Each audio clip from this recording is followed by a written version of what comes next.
Good on ya. Oh my fucking Christ, what a shot. Aquaman's insane. We got a match for you. We got the Toxic Soldier versus Flapjack.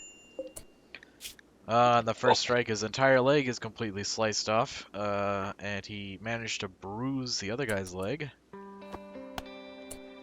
Ooh, a left nice arm job. completely cut off. Tis but a fucking flesh wound ass motherfucker. See, you know, his left arm was cut off. He has since amended that cut to be the left shoulder. Oh my god, he's still alive! Welcome to the colony. First, what's a permanent winter, and why do you have a coffin here? Well, let's start with my location. I live on a world that is too cold to support crops. Normally I end up playing in a way that lets me accumulate thousands of silver of extra food, but this time the hunting focus has led me struggling to keep up with demand. Altogether though, it's gone pretty well. Now, I, of course, picked my favorite start, the one with a vampire. Flapjack is a melee god, owed mostly to her vampiric skills and brawler. Few survive when I give her the blade, but she's the head of the whole vampire religion.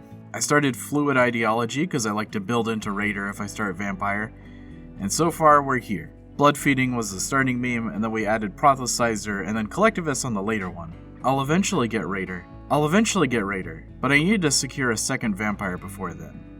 I needed to reform my religion quickly the second time because I had disliked xenotypes and I found it too difficult to keep that up.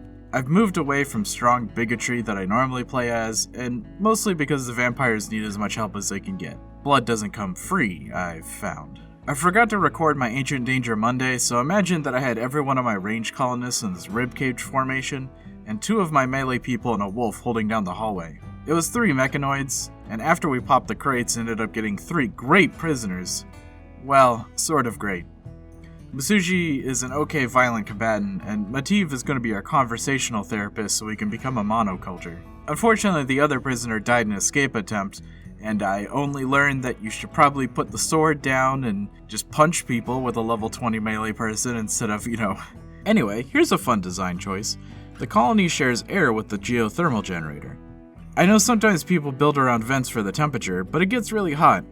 This way, the air ends up going through the whole colony. The exclusions include the freezer and battery room. So, story time. You ever had a boss who's really caring and cool, but it just has the most dumb ideas? Well, that's Flapjack.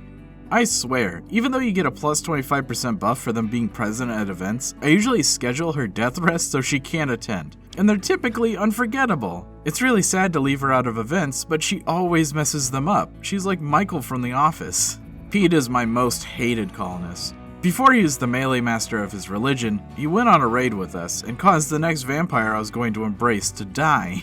It was pretty horrifying. Flapjack ran out of blood and couldn't keep herself up, and Pete just kicked around, unwilling to stabilize or heal Flapjack so he could save the other guy. I'm secretly waiting for him to have an accident. Dozich, on the flip side, is pretty cool.